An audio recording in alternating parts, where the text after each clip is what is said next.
all of you own and operate 85% of our nation's critical infrastructure, then you start to see why that partnership becomes so important. So when the private sector, all of us, shares our expertise, our strategies, and more importantly, the information that helps the FBI track down these criminals and terrorists, it just benefits us all. So I think the theme here today is together we're stronger. You know what? Let's take a moment. I'm going to get personal. I am a security professional, just like you. And as I was writing the notes this morning, it occurred to me that perhaps no one has said thank you to all of you today. So I want to take a moment and say thank you. Thank you for what you do. Because in any crisis, the true first responders are all of us. We're the eyes and the ears, and we're the helping hands on the streets that we live on and in the companies that we operate in. We're also, as security professionals, the fortune tellers.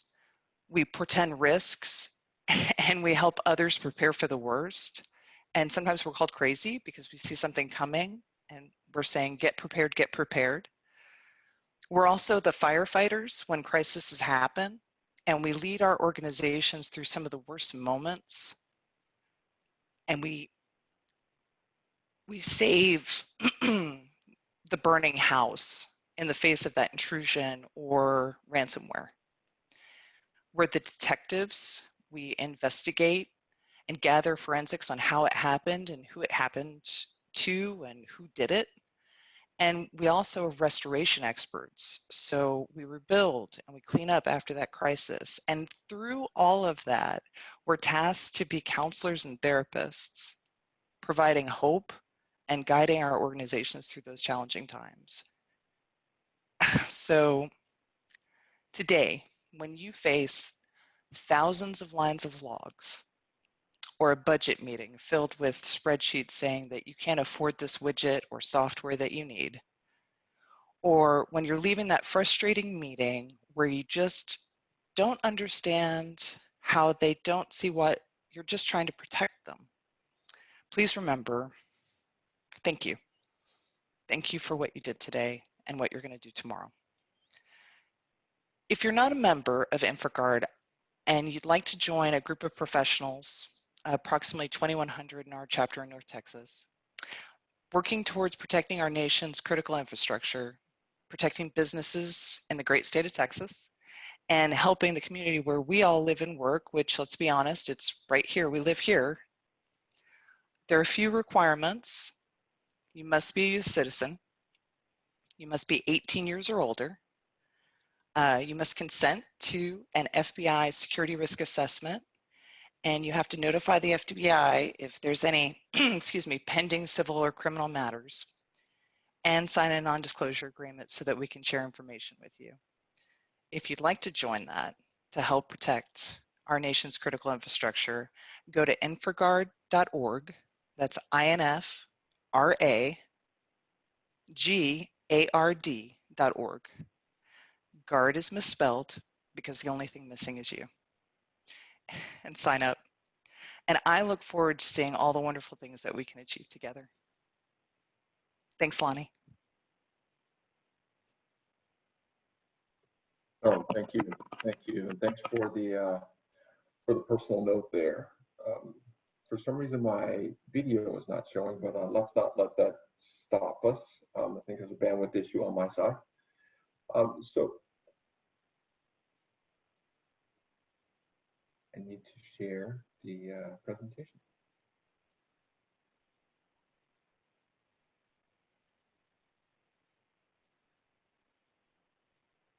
Please let me know when you can see this. We can see it. All right.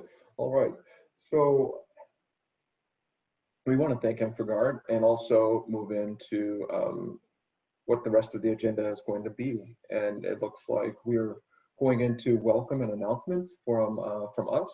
We will also run into our warm welcome and message from Cyber Reason. They have a few things and a few special guests that that they would like to speak, where they would like to speak on what's going on with their company. And our Secret Service agent, special guest, Ryan Sanders, we're very honored to have him with us today. And then we'll move on to the drawing and wrap up. So the board members that you see here are who are serving North Texas today. And we are a rather large organization, so it takes a number of different specialties. I know I'm speaking today, and you've seen Bill over the last month or so with the virtual events, but it takes a huge host, and not just the people here, but I do want to thank the people here. Carrie is running things behind the scenes right now. We'll hear from Andrea, our Director of Women in Security, and Sean, our Director of Marketing, is on right now. And they'll be here to help us answer any questions that you have and help with the moderation for any Q&A. So please be sure to respond and raise your hand if you have any questions or comments throughout this. And so without further ado, let's hear more from Cybereason.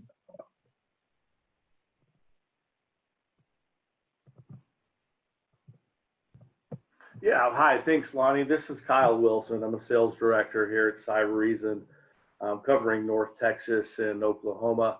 With me on the call today, we have Chad Lassiter, who is my counterpart here in North Texas, also covering Arkansas. And first and foremost, just wanted to thank each and every one of you for joining. Thank you for the opportunity to help sponsor this event and to have a little bit of time to speak with each and every one of you.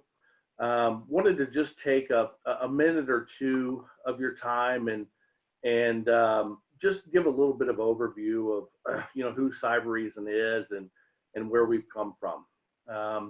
So without further ado, I guess, so we're an 8-year-old company. We have offices around the globe. We currently operate on 6 continents. We're headquartered in Boston, Mass. We were founded by top-ranking officials from the IDF 8200 unit, which I'm sure most of you are familiar with a common mission in mind. And that mission is to reverse the adversary advantage by empowering our defenders with ingenuity and technology to stop cyber threats. We really look at cybersecurity as really a data analytics problem. And if we can collect the right data from the right places, then that allows us to give our customers the upper hand by really taking an entirely new approach to cybersecurity. We are a cyber defense and analytics platform that is comprised of best-in-breed endpoint protection and prevention stack, endpoint detection and response, also mobile threat defense, backed up by our security services. And that's all powered by our purpose-built in-memory graph database that allows our customers to gain unmatched visibility, the ability to collapse their security stack with Cybereason cybersecurity data analytics platform. In short, and I don't want to take up any more of your time, if I can leave you with one thing, what our solution and our platform is designed to do for our customers is 3 things: stop more, see more, and understand more about threats that are currently going on within their environment today. Thanks, Lonnie.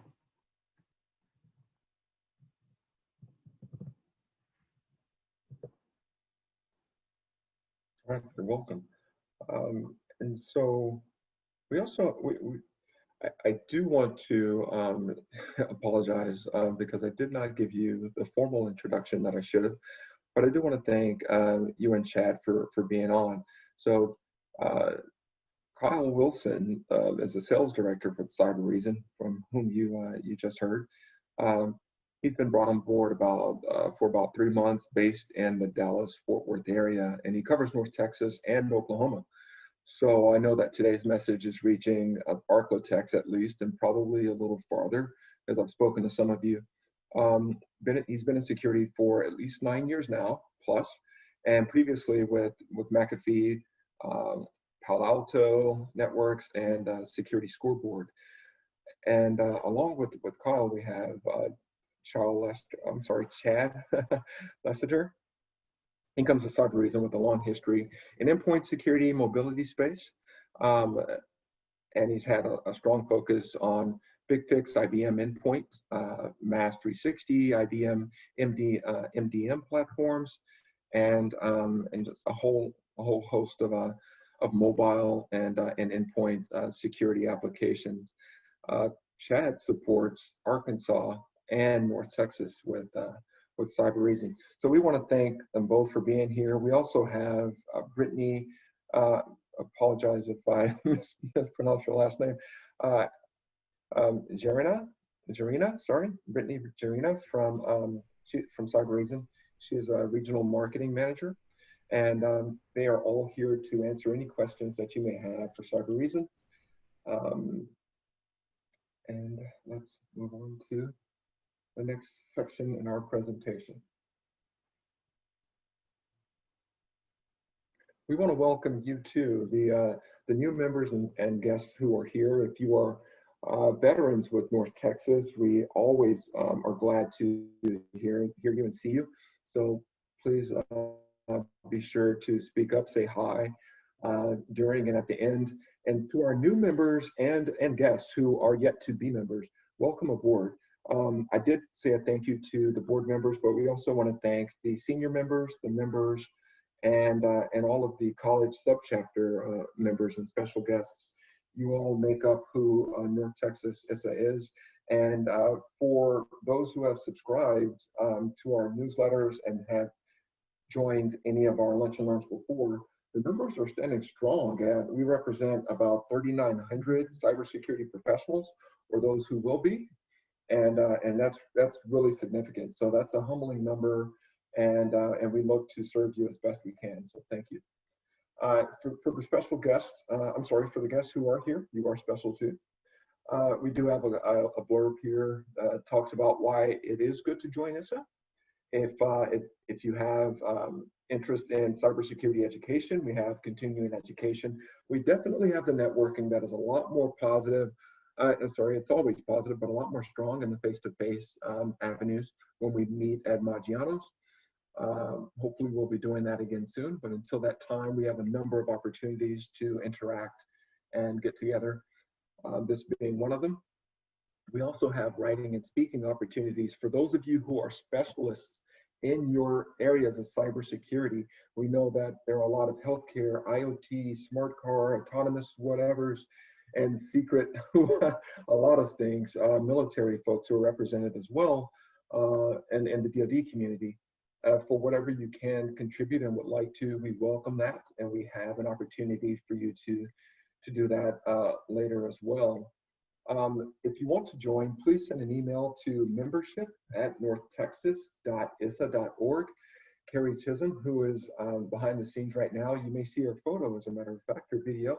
Hi, Carrie. If you can wave. This is who you'll be speaking to, and she's a lovely personality and a wealth of information. I can't tell you how valuable Carrie is to the group.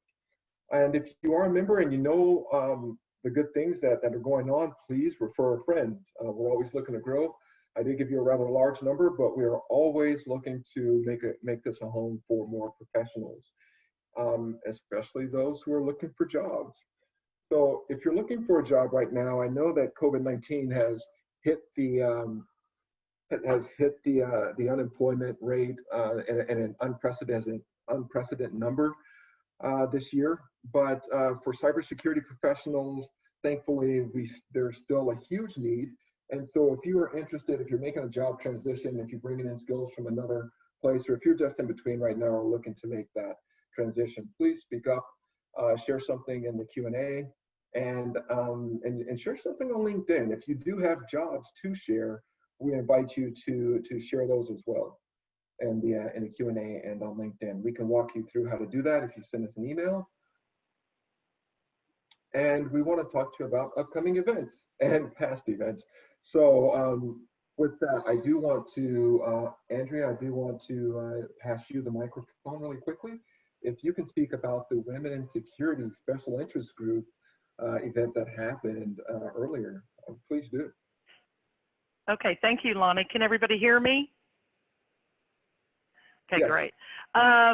We did. We had a fantastic event last week. It was a lot of fun. So we had a Women in Security Special Interest Group happy hour.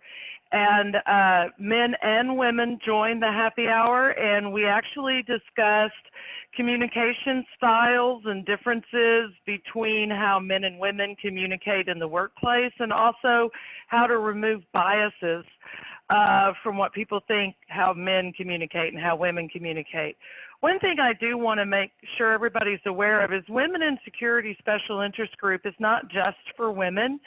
It's for any member of ISSA and guests who want to help promote getting the word out to more women about joining in the security profession. It is a profession that over the course of time is probably more male dominated, just like STEM programs have been for years. And it is our way to reach out and get more young women and seasoned women interested in security. It is going to take both men and women to fill the gaps of all the security roles that are currently open and will be open in the future. One thing I can say is a lot of our ISSA members who are fathers, who have daughters, join Women in Security and come to the events because they want to know how to talk to their daughters about thinking about a security career. So I encourage everybody to help support in that function and know it's not just for women. It's about supporting the women and getting them interested in security. Thank you, Lonnie. No, thank you. And I am one of those fathers, so you know, my wife and I, we do as much as we can with our two young daughters to introduce them to STEM and make things fun and let them know that you know, it shouldn't be a male-dominated area, and so we do our best to try to make that happen. Thank you so much for your work. And Nancy Freed, the deputy director for Women in Security, you all do a great job there and make things fun for all of us.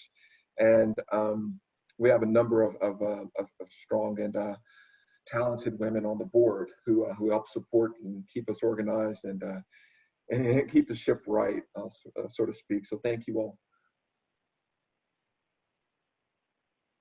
The other event that happened to have happened over the last week is Elevate IT. And if you had a chance to take part in that, that was a virtual event where Mark Langford, our programs director, he led this for North Texas ISSA. And it was another opportunity to volunteer. It came up a little bit abruptly for us, so we didn't get a chance to get this out to the members. But in a moment, I'll share with you how you can submit something for yourself to be a speaker or a mentor or a volunteer in these regards, because again, there's a wealth of knowledge in our community, and so we should, like Sharon said earlier, be stronger together and look to leverage that. But if you didn't get a chance to get to Elevate IT, there may be some on-demand videos from Casey Yarborough's group. And so thank you if you did get to come out. I did get to speak to several of you, and some of you from out of state who don't have ISSA chapters. We welcome you as well. All right. So here's the outreach link for any speakers or mentors. And you may hear a little bit more about the mentor opportunities that are going to align with our partnerships with the college subchapters immediately and grow from there. Collin College is a real big partner of ours, and they are looking to just make their cybersecurity programs as strong as they can and prepare the next generation of security professionals. So you all know that if you've gone through boot camps, if you've gone through a different degree programs, when you got out, that you may not have been as prepared as you would have liked to have been, or as knowledgeable of the different facets of cybersecurity that there are out there. And this outreach program is to take that level of experience from you and import that into our youth. And these youth are very talented, very respectful, and extremely talented. I gotta say, I've been really impressed with the leadership that they've shown on top of their STEM and technical and cybersecurity acumen. So I think you'd really enjoy the experience. So please make a note of that link and submit your form there. Toward the end, we'll open it up for the meeting survey. Again, with our physical meetings, we used to fill out the survey in order to get a ticket so that you can go into the prize drawings. There will be several prize drawings later, but you do not need to do that for the survey. Your presence will be taken, and you will go into a number of random drawings. And we'll speak a little bit more about that later. Right now, if you are ready, Mr. Sanders, I'd love to pass the ball over to you. So I'll stop sharing and give you the microphone and the presentation rights. Sounds good, Lonnie. Thanks very much. Let me go ahead and share my screen here.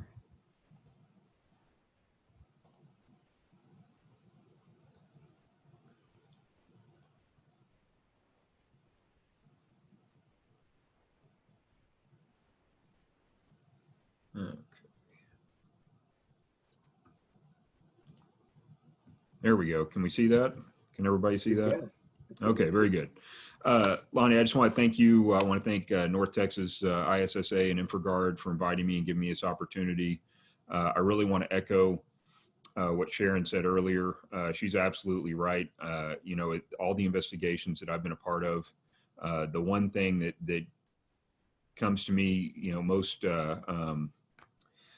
emphatically is the fact that we need to share information better than we do. I mean, the bad guys do a really great job of that, but as a culture, you know, with private business not wanting to communicate and not wanting to give their competitors an edge, you know, with law enforcement and privacy and all the other things that go into that, we don't do a really good job of sharing information. But that's the only way, you know, collectively that we're going to win the cyber war. So Sharon's absolutely right. I think information sharing is one of the most important things we can do. Before I get started, I just want to tell you a little bit about myself real quick, and then I'll move into my presentation. I'm a 20-year veteran with the U.S. Secret Service. 15 years of that time has been electronic crimes investigations. I'm also a former Houston police officer, so I've got 26 years of law enforcement total. And again, the majority of that has been electronic crimes investigations. And so I hopefully have a lot of information to impart, but maybe from just a little different perspective. I want to start out just talking about the U.S. Secret Service. A lot of folks don't know what we do. We are a small agency, not nearly as large as the FBI is. And everybody, when they think of Secret Service, usually thinks about our protection mission. We are a dual mission agency, but the protection is the glamorous side, and that's what everybody thinks about, and that's what's in the movies. But Secret Service was originally formed in 1865, the last official act of President Abraham Lincoln before he was assassinated. And the reason Secret Service was formed was to combat counterfeit currency that was in circulation at the end of the Civil War. Approximately 1/3 of all currency in circulation at the end of the Civil War was counterfeit. And so that's how we started. And as financial transactions have evolved, financial crimes have evolved, the criminals have gotten a lot smarter. And now that we've moved so many of our financial transactions, you know, into a cyber framework, you know, the battle has changed, and we've had to adapt as the law has changed and the investigations have changed. So in 2001, after 9/11, the Patriot Act was signed into law by President George W. Bush, creating Department of Homeland Security.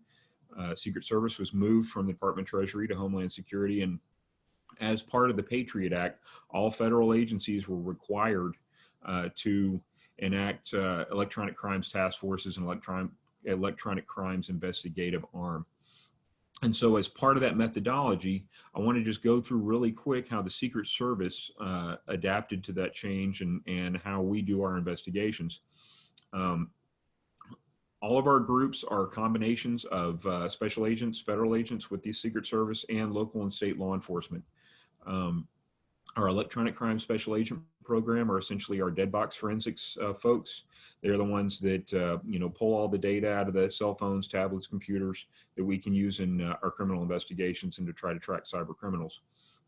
Our network intrusion response is the side that I primarily work on, and what we do is we're more of a live analysis group. We go out to companies and businesses that are having imminent threats, network intrusions that are ongoing. We look at the situation and then try to triage and assist those. And obviously, we're looking for investigative leads that will allow us to move an investigation forward and try to identify, the folks that are doing this. Recently, and within the last 3 months, we've actually combined our electronic crimes and financial crimes task forces into a cyber fraud task force. So let's be honest, pretty much every crime that we deal with at this point has some type of cyber or electronic nexus. And so we found that it's important from the information sharing standpoint to make sure that, as investigators, we're doing a better job of sharing information and hopefully moving our investigations forward. An important part of that for the Secret Service is our cyber intelligence section. This is located in Washington, D.C., and they are an aggregate for information from all of our cases. So as we move forward with our investigations, we input data into various databases, and they are the group that looks at all of these things from a global perspective, looking at all our investigations, and then gives us some of the puzzle pieces as we move along. Doing an investigation here in Dallas doesn't necessarily mean I know what's going on in New York or Miami or Rome or wherever else that we're dealing with the particular issue. And so our CIS section is able to give us a better picture of what's going on and then help us forward our investigations. More importantly, though, is our Secret Services offices overseas. We have 27 offices in foreign countries. They are pivotal for us in forwarding our investigations because, let's be honest, folks, the majority of the bad guys that we're dealing with are not located here in the United States. The 5 major areas that we see the most activity are going to be North Africa, Russia, China, North Korea, and Eastern Europe. So the vast majority of those folks that are committing these cyber crimes are located in countries with whom we do not have an extradition treaty. And so it is extremely important for us when we're investigating these crimes to have relationships with foreign governments, foreign prosecutors' offices, foreign law enforcement, so that when we are able to find criminals in areas where we do have extradition treaties, we can put hands on those folks. We can use foreign law and court systems to get more information to help us forward our investigation, identify the person behind the keyboard, and then bring them back here for prosecution. So our relationships that we developed with all of these groups overseas are pivotal for us, specifically related to business email compromise and wire transfer issues. The vast majority of wire transfers we deal with end up in East Asia at some point. And our Hong Kong office has been instrumental in recovering significant amounts of funding from victim companies here in the United States. And so, ironically, we have a very good relationship with the Bank of China, of all things, and they are very cooperative with us. Once we've shown that fraud has occurred, that we can pull those funds back and get them back where they belong. The bottom 3 points here are training for our agents, and within DHS, our cell phone forensic facility at University of Tulsa in Tulsa, Oklahoma, is where we send all of our agents as well as local and state law enforcement for training to, get information out of our cell phones. I mean, smartphones these days, more powerful than the computers that send us to the moon and space, and we're on the space shuttle. They carry our lives in them. The Googles and the Facebooks and all of the other data miners of the world gather an extreme amount of information, and our phones hold a lot of that. A lot of folks don't realize that. So it's a very powerful tool for us as far as our investigative strategy. The Computer Emergency Response Team in Pennsylvania, is U.S. CERT, was created under DHS. They are essentially the third-party forensic firm for the U.S. government. If any of you are veterans and were part of the Office of Personnel Management, the OPM breach, As a federal employee, I was a victim of that breach, DHS breach. I was a victim, IRS breach. I was a victim. You see where I'm going here, but the U.S. CERT is where we send malware, for instance, to be reverse engineered. So hopefully we can see similarities in malware variants to be able to identify the source. They also provide free resources for businesses to include free penetration testing, other things like this, so that, to help, again, the critical infrastructure to stay in place. I mean, that's DHS's mandate, is protecting critical infrastructure. And so U.S. CERT is the arm of the U.S. government that is able to assist with those types of things. And then finally, National Computer Forensics Institute in Hoover, Alabama, was created by Secret Service through a grant from Congress. And this is where we train not only agents in local and state law enforcement, but more importantly, prosecutors and prosecuting investigators from DA's offices and the U.S. Attorney's Office. Cyber is a new realm as far as case law is concerned. And so, each case tends to set precedent, and it's difficult to prosecute. It's difficult to figure out the best way to prosecute. And so based on historical cases, we're able to train investigators and prosecutors the best way moving forward, so that hopefully we can do a better job and put cyber criminals in jail for a longer period of time. Problem with cybercrime is it's not a violent crime. There's often not a tangible result that people can see. There's no violence that incurs. There's no property damage. It's ones and zeros. It's money that's moved through the internet. And so it's difficult to impart on juries and sometimes on judges, how damaging some of those things can be. And I always use Target as an example of this. The Target case back in 2015, we're talking 46 million credit card numbers that were stolen during that crime. And a lot of folks don't know, but in the 4 to 6 weeks immediately after that announcement by Target, credit card use for the general population and consumers in the United States dropped significantly. That's a financial critical infrastructure issue. The perception of how safe our money is and our financial system is extremely important, and that's a good indicator. So it's not just a monetary issue we're dealing with. It's perception. It's how people think. It's their confidence in our government and our financial system and all the other things that we have to live. So it's very important when those are undermined that we are able to reinforce that. Moving on, these are some statistics from the Verizon Data Breach Investigative Report. This comes out every year. 12th year was this year, 2020. These statistics are from the 2019 report, as I haven't updated from the 2020 report. But I wanted to impart some of these because they're important as far as what they point out. On the left side of the screen here, we have 69% of cases are perpetrated by outsiders. But we see 34% by internal actors, 34%. That's up 5% from the previous year. Significant statistic that a lot of folks don't think about, because not only now are we having to protect ourselves from outside, we're having to protect ourselves internally as well. And that's not something that a lot of businesses think about. Verizon partners with us, other enforcement agencies, businesses around the world, and the statistics that they compile are based on intrusion cases, network intrusions, other cyber crimes that have occurred with businesses. And so all of these statistics that you're seeing are based on actual investigations and cases that have occurred. Obviously, this information is provided anonymously because, providing an anonymous way for companies to give this information is a little better for them. It makes them feel more comfortable. And so it's very important that, if you're contacted by Verizon, if you're part of their group and you're part of the report, that you provide those statistics, because that allows us to learn from the past. So we need to learn from our mistakes in order to not make them again.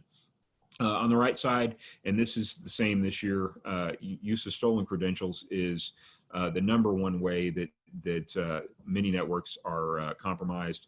And so, as long as we're tied to the username and password, this is going to occur. So we have to come up with better ways in order to safeguard that information.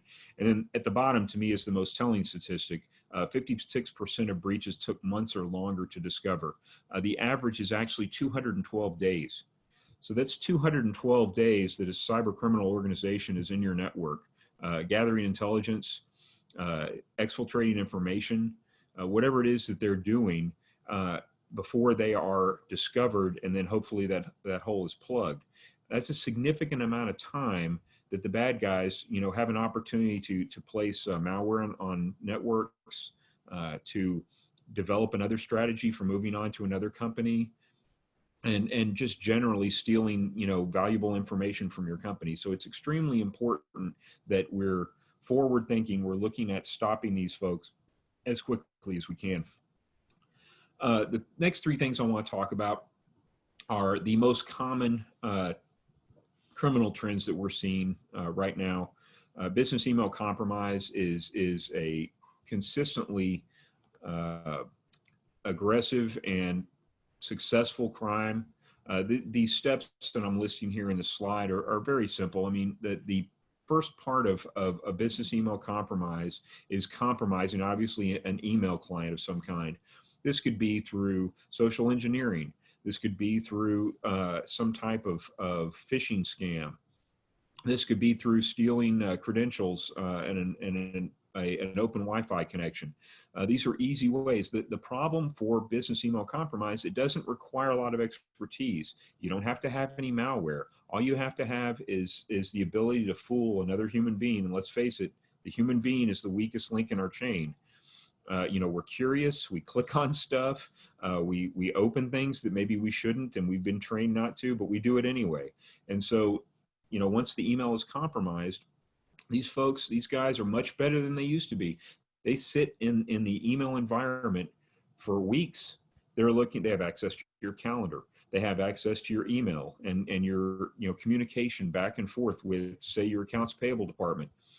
And so they figure out, the best day, the best time to send an email posing as the CEO, and their email looks perfect because it comes from the CEO's email account. Or, they have tailored the email with logos and banners from the company that they're trying to steal money from, because they've had the time in your email environment. And, I've worked a number of cases where a simple phone call, walking 2 doors down the hallway to verify a transaction, things that we take for granted and seem like common sense would have alleviated the problem. These crimes here are not that sophisticated. They're not that complicated.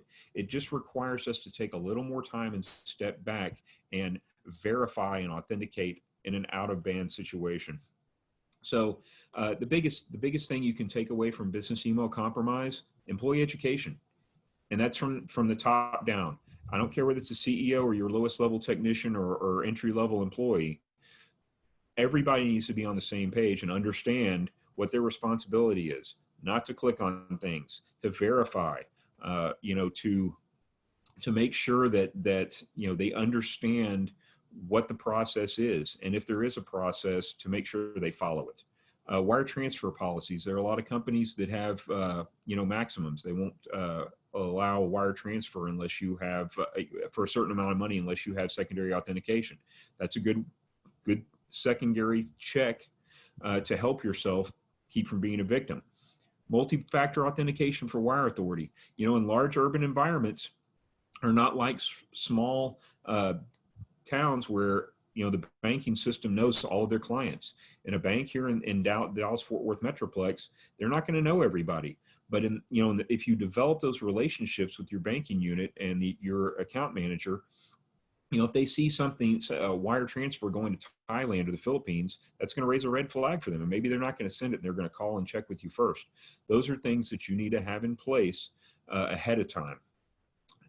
And contacting law enforcement as soon as possible if you are a victim of a crime like this is important for a number of reasons. First of all, from an insurance standpoint, if you have cyber insurance, most cyber policies at this point require law enforcement notification.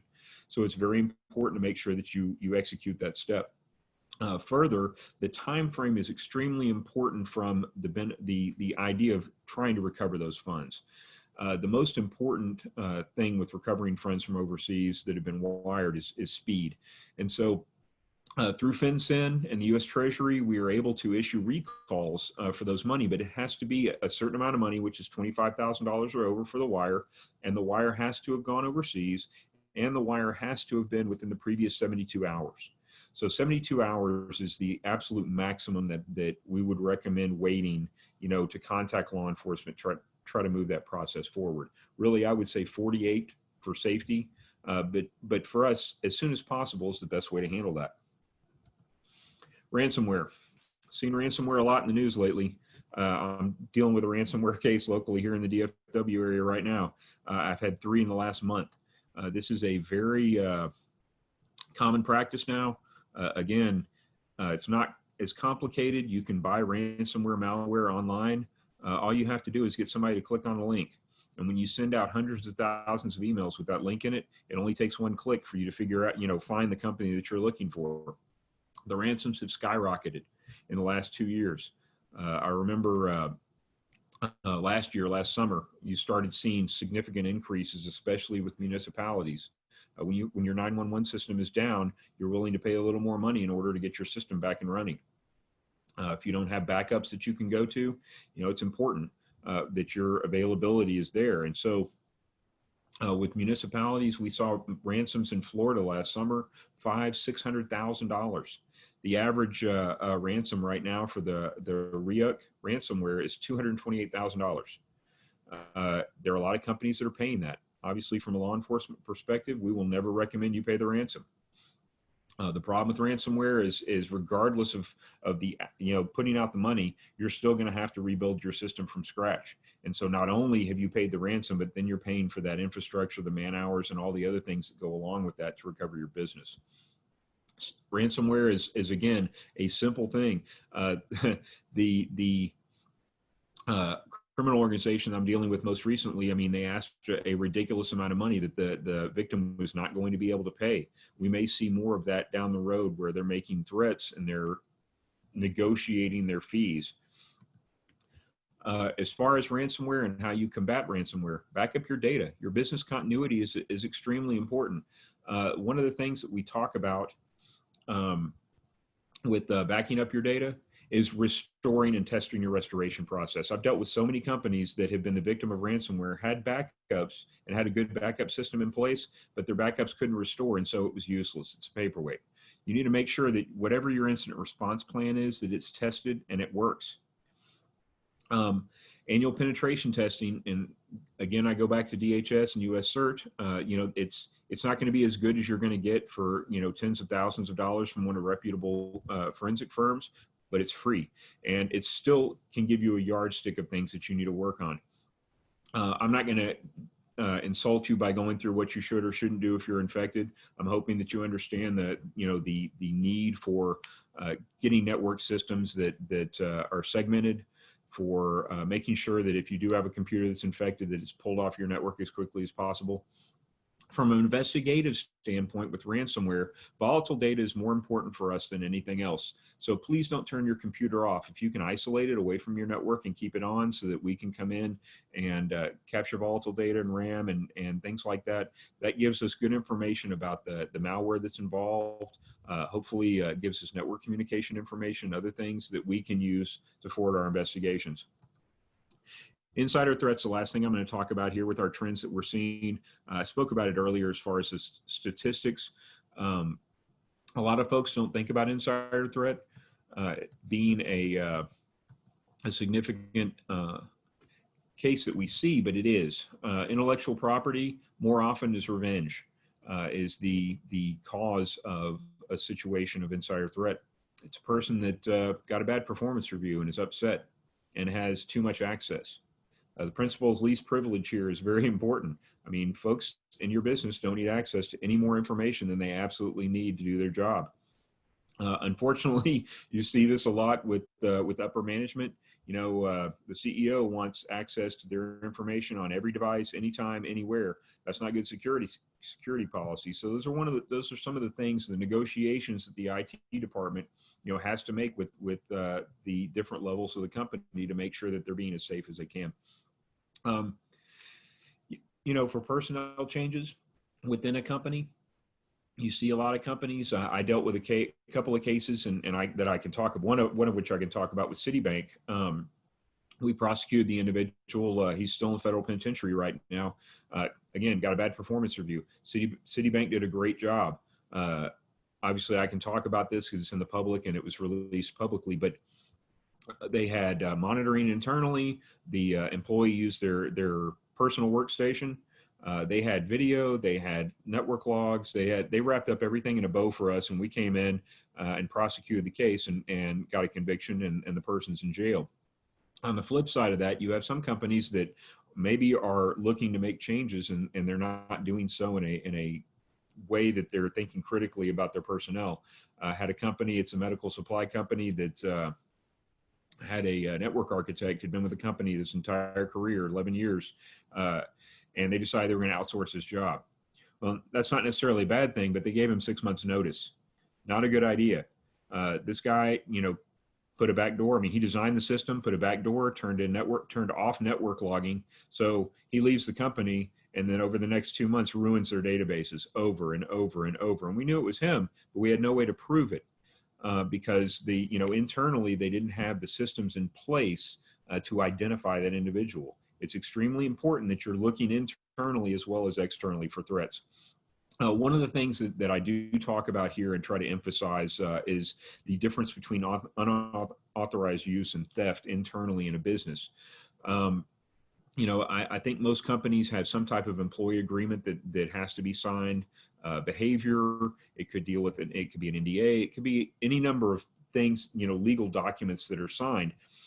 The thing is that when a company gets an employee to sign a legal document, giving them authorization to certain data, if the company doesn't take that authorization away at some point, for instance, if you have an employee that changes divisions and changes responsibilities, but then they still have access to the information from their previous job or previous function, you are tacitly giving them, by not taking it away, authorization to that data. And so if they take that data, it's not technically under the law considered theft. And so it's very important to understand the intricacies of those types of issues so that you're not giving everything away to your employees and allowing them to legally leave your business with that information. As far as COVID-19, we've seen a significant amount of increase. You'll see here, in a bullet point here, criminals in January this year, before COVID really became, the front of our minds, already had scams in place to take advantage of different things. With the significant increase in remote access and teleworking, companies were not prepared for having all of their employees remotely accessing their networks. Zoom is a perfect example. I mean, we all started Zoom meetings. I mean, this is a Zoom meeting. Zoom had a significant, and by significant, I can't imagine the percentage increase in usage, in March, April, May. I mean, they had a lot of flaws that the bad guys weren't taking advantage of because there was no profit in it. But then all of a sudden there is. So you see how the criminals pivot so quickly to new situations and leverage those into successful criminal enterprises. And this is a perfect example of just taking advantage of a situation. The speed of the adjustment by the criminals was not met by the private sector. And you still see a lot of companies, they're not sure, once we return to normal, is this actually going to happen? Are we going to go back to a business, or are we going to be teleworking more? Is a certain percentage of the office going to be teleworking all the time? There's, as we move back to the new norm and things have changed, you've got to evaluate your security practices. The most common scams that we see, are help desk emails. It looks like it's from your company. The logo's there. Everything is legit. And because we're, again, communicating more via email and an external process, and we're not seeing, our colleagues every day in the office, you're not necessarily asking the questions that you would have asked before. The help desk emails and phishing emails have been significantly successful. We have seen an increase in brute force attacks with Microsoft Remote Desktop Protocol. 93% of the operating systems in the world are Windows. So that's the platform that the bad guys go for. Remote Desktop Protocol is, I mean, depending on what, type of Windows, I mean, some people are still working on Windows 7. It's no longer being supported. So you've got to adjust, and we've got to do it quickly. And again, information sharing and sharing information with each other is probably the best way to do that. Each company is different. Every company has to decide the thing that you're trying to protect. I can tell you, for instance, the Coca-Cola formula, not on a network. The KFC recipe, not on a network. There are things that each company has, whether it's intellectual property, your patents, there are other things that you store and that you have. Each company and each business has to decide what it is they're trying to protect, and then design their security around that one thing or two things. As far as industry standards and best practices, I want to talk about some of these things really quickly. I'm not going to bore you with these. I'm hoping that most of these are things that you already know. NIST is the essentially a cybersecurity framework that's supported by the U.S. government, National Institute of Standards and Technology. If you're just starting out in a business, or if you're trying to restart your framework, this is a great tool to use to look at those things, to figure out where you need to start and where you need to go from there. Moving forward with multi-factor authentication, we talk about this all the time. A username and a password, not two factors. Those are both things that we are talking about something that in your head, and then combine that with something that you have in your possession, or something that you have on your body, such as your eyes, your iris, your thumbprint, your voice print.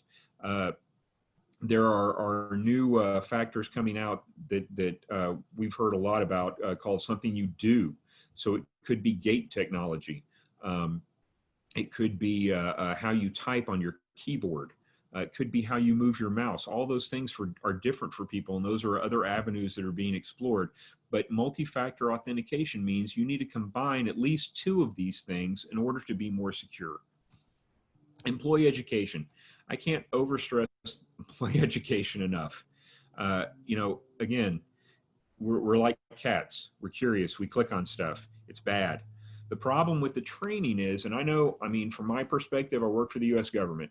I've taken fire extinguisher training for 20 years in a row. It's the same thing every year. It's completely boring, but it's the box that I've got to check, right? It's mandatory. I click through that thing as quick as I can. Now, I know which fire extinguishers to use for which fire, but you're talking about employee education and anti-phishing and things like that affect your internal network. If somebody clicks through that as fast as they can and don't pay attention to it, that's a bad thing.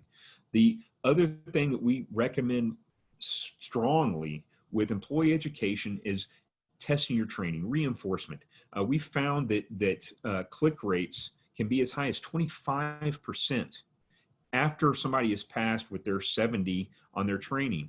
25%, 1 in 4. That is statistically, it's impossible to overcome for a business. If your click rate is below 7%, you're in good shape. That's a much better click rate, but you're not going to know if you don't reinforce. So that means internal testing within your IT department and within your business. I've had a couple of businesses that I've dealt with, and I do presentations for businesses at all levels all the time. But I've had a couple of businesses that, their goal was to find one employee that kept clicking on stuff, and they embarrass them in front of everybody else. I'm by no means recommending that strategy, but it worked in their particular case, because I guarantee that person and everybody else, nobody else clicked on stuff anymore. So it depends on what you're trying to do, but find the best way within your company to make it engaging, to make it fun, and to make it stick. As far as vendors and contractors, a lot of businesses, in fact, I don't know very many businesses at all that can survive without using outside vendors and contractors. You want to hold vendors and contractors the same security policy that your company uses. If you don't, and they're connecting to your network, that is an open level of compromise. You do not want somebody coming in and connecting your network that does not have the same security that you put forth in your company. So your service level agreements and contracts, make sure you write those from the very beginning so everybody's on the same page.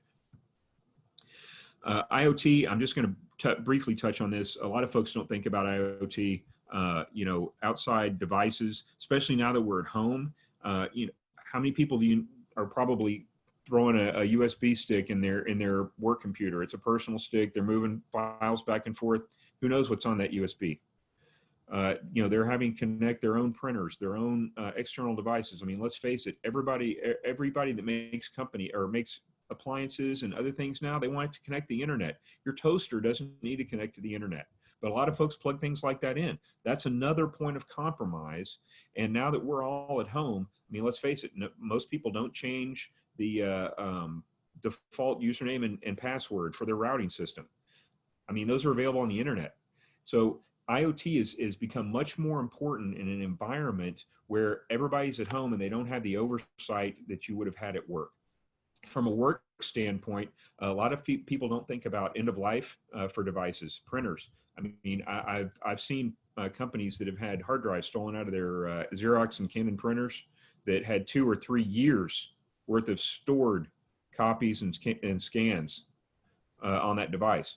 That is significant amount of data that you need to learn to protect and make sure that you do. Passwords, I'm not going to touch on passwords very long, except to say we've got to get away from the typical password that's so complicated we can't remember it. I use this diagram to show, I mean, we've made passwords so difficult to remember that you have to write it down. You're forced to violate your own security policy. I know NIST in October of 2018 is now recommending passphrase versus a password. But until we're all on the same page, until your bank, until Amazon, until Facebook, until your company, until everybody uses the same password policy, you're still going to have passwords all over the place that you're having to try to remember. We have defeated ourselves with the username and password, unfortunately, but it's not going to go away anytime soon until we can come up with a better way to do it. I want to thank you for your time.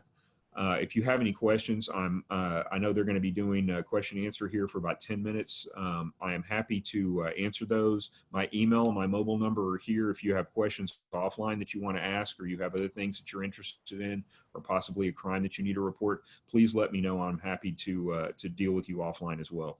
Thank you very much for your time. Thank you so much, Brian. So the first question we had was from someone asking if you would share the presentation. And I commented that yes, it is a public presentation and they can contact you directly at that email address to get a copy, correct? Yep, that's right, Carrie. Okay. The first question is, what is the ~1 tool used to steal credentials? Is it keyloggers? It's a good question. What we've seen more often than not now with all of the breaches, I mean, the Yahoo breach, we're talking 500 million sets of credentials. All of those are available online. And so, with forward-facing companies where you're doing business with the general public, your email domain is, like mine, ISSA.dhs.gov. Everybody knows what my domain is. And so all they have to do is put my name with it, because the syntax for so many email domains is just first name dot last name. And then all they have to do is brute force a password.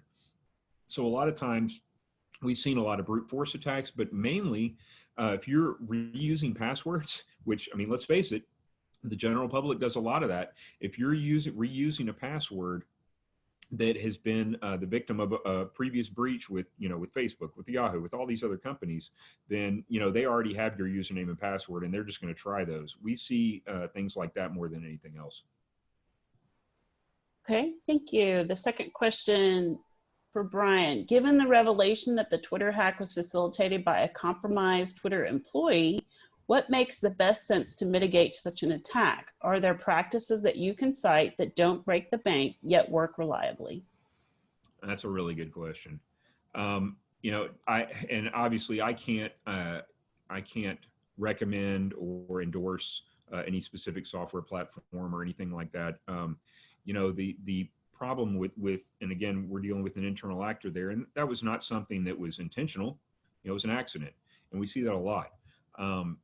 The issue internally, especially with folks that have access to data, personal information, PII, in the hospital systems with HIPAA information and other things, is trying to safeguard those people. And again, force feeding the employee education, because there is no foolproof. I mean, there's no one tool that does it all. There's no one software suite that's going to solve all your problems. And so you've got to adapt based on your business model, the best way to secure yourself. From a personal standpoint, you want to secure yourself by using good password and internal password policy that you can, by not writing down your passwords, by not sharing your passwords with anyone, by not reusing passwords and things like that.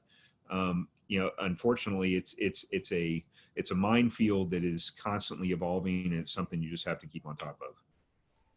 Okay.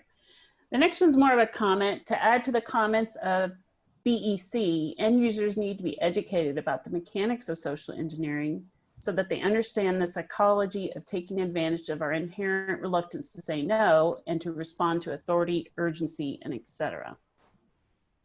Absolutely true. And we see scams all the time. And unfortunately, there are many that are perpetrated against the elderly because they're more likely to believe somebody that calls on the phone that says they're from the IRS or says that there's a warrant out for your arrest. I mean, the scammers use emotionally volatile scams in order to get you to not think about it. They want you to immediately react instead of thinking about your response. And so, Microsoft never going to call you to give you tech support. They're not going to do that. So, there are things that through an education, platform, hopefully we could teach folks to understand that this is not going to happen. But you're right. I mean, you have to safeguard yourself. And I mean, I know I teach my family, I do presentations like this all the time to try, from a personal standpoint as well as because I mean, your personal security translates to your business security and mindset. And so it's important to practice what you preach and practice like you're going to play as well. Okay, thank you. The next question, have you seen any examples of companies that have been harassed by scammers, not necessarily the attackers, after they have resolved a ransomware attack or breach? Sure. Yeah, we see that all the time. You'll actually, especially, the problem with ransomware is if you pay the ransom, for instance, the chances of you being a victim again are higher. And so you see splinter groups, you see criminals within these organizations. I mean, these are organized groups, but, they're all trying to make money. And so as individuals, some of these groups will, try to go back to the same well more than once. So you do see some harassment. Especially, I mean, the criminal groups talk too. And so one criminal group may tell another, yeah, this is a victim that we got money out of. And then they're going to try to come to you and try to intimidate in some way. So yes, we do see that. Okay. Brian, you mentioned the city case where they did many things that made the conviction a slam dunk. Are there other things you have seen in organizations that did well? Training, basic cyber hygiene, best practice incident response, logging and monitoring, etc.? Sure, all of those things. Logging is extremely important. The problem with logging is it takes up a lot of space. You obviously you can't log everything, and you can't keep everything that you log. But so you have to, based on your own business model, figure out the things that are going to be most important from an evidentiary standpoint. That's something that we do talk about, and I know the Bureau does as well. The FBI does as well. We do. Talks with businesses where we sit down with their IT, with their legal, general counsel or whatever, and we talk to them about the things that they can do to help safeguard their business better. Each business is going to be a little different as far as the things that you need to do to be better prepared. But the more you do, the better. From an incident response standpoint, you want to have your law enforcement contacts before you have a problem. That way, you know exactly who to call if something comes up, or somebody to call to ask questions, and prepare ahead of time. But your incident response plans need to be tested at different levels to make sure that they work. Due to constrained law enforcement resources, is there a monetary value threshold that has to be met before resources will be assigned to investigate? I would say no. From a prosecution standpoint, yes. Obviously, the prosecutor's offices, U.S. attorney's offices, they have thresholds that they just have so many cases that there's no way for them to prosecute. From an investigative standpoint, at least from Secret Service, I mean, that's the only agency I can truly speak to. You know, I've worked everything from, you know, a couple $1,000s all the way up to 150, 160 million. So, you know, and all levels of business from small, medium to large. So, you know, you're at the very least with us, you're going to talk to a human being. You're going to get some response, either, you know, phone or in person. And, you know, we're at least going to help you triage and try to move forward from the event. Okay. You mentioned the problem with following good password policy, trying to remember long passwords with multiple accounts. Wouldn't using a good password manager be a good solution for that? What are your thoughts on password managers? Yeah, I use a password manager. You know, most people that I know use a password manager for various things. You know, I know in the government, for instance, and businesses are similar. You know, you can't use something like that within your internal network. So, I mean, the government, I mean, I've got probably 40 passwords, and I've got to change, you know, there's some passwords I've got to change every 60 days, and it's, you know, got to be 16 character minimum, letter, number, uppercase, lowercase, special character, all this stuff. And it can't be like the last 5 passwords. I mean, again, you know, you see how complicated it gets so quickly. So, you know, from a personal standpoint, I think a password manager is essential. From a business standpoint, you know, that's going to be something each individual business is going to have to decide. And then that's something that you're going to have to internally implement. Okay. What are your thoughts on ransomware brokerage firms' relationships with cyber criminal organizations?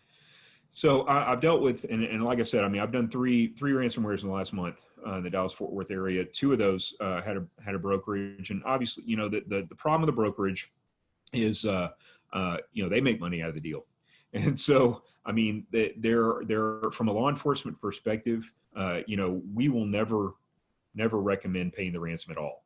So to me, a brokerage is a waste of time. You know, we've seen some cyber criminal groups that are insulted that you get a middleman involved, and then that ends up, you know, ending the negotiation right there. There are others that are willing to negotiate and then lower the ransom prices. It just, you know, it just depends. Some companies have had success with them, but again, you know, even if you're going through a brokerage company, you're still going to have to rebuild your system from scratch once you're done with the negotiation. And so again, you have to weigh the pluses and minuses of paying the ransom at all. So, you know, again, I would never go with something like that just because I wouldn't be willing to pay the ransom. Okay, and same thought here. You mentioned ransomware is on the rise again and more costly. How do attackers typically initiate the attacks? Email, website, drive-bys, or other ways? The ones that I've seen most recently have all been phishing. They've all been phishing, or a situation where somebody has opened a file that's attached to an email as opposed to just clicking on a link. You know, as soon as you do that, an executable gets into the network, then they're able to, you know, because the thing with ransomware is it isn't a switch flip. You know, it takes them some time to figure out if it's even worth their effort to go through and encrypt everything. So, you know, once they install their software, they're looking around, they're trying to escalate privileges first, you know, and try to figure out what kind of business they're dealing with before they decide whether they're going to waste their time with it or move on to the next one. That's kind of the triage for the cyber criminals. So it just, you know, there are many ways, but the most recent ones that I've seen, again, do not take a lot of expertise initially. It's just phishing or something of that nature. Okay. Have you seen cases where the files and data that are held ransom is later leaked online, even if the ransom has already been paid? Absolutely. That's the problem with the ransom in general. You know, they use the extortion scheme to try to intimidate you into paying the ransom. The one thing I will say is that in the vast majority of cases, I'd say over 95% of the cases where a victim does pay the ransom, they do get their data decrypted. It's not a good business model for the criminals if you pay the ransom and then they don't give you your stuff back. But with that said, they still have your data. You know, they can still sell it online. They, you know, may hold it for a while. They may sell it off later. They may use it, you know, in another scam. I mean, there's no telling, but the simple fact of the matter is they still have your data. So it's, you know, we see that all the time where it's used later down the road. Okay. Do you have an opinion on things like using Authy or Google Authenticator as a form of two-factor? I do, but I can't really comment. The liability from the government with things like that. If I comment and give you my opinions on things like that, then typically we can get in trouble. So I'm not going to do that. Okay, I think that's all the questions. There was one at the beginning. Someone asked, has anyone seen an uptick in Windows DNS zero-day attacks recently? Do you have any thoughts on that, Brian? I haven't, personally. I know, there have been significant increases, the Tuesdays, Patch Tuesday has been much larger. You've had a lot of larger patches. I haven't seen anything specific with DNS, but it wouldn't surprise me.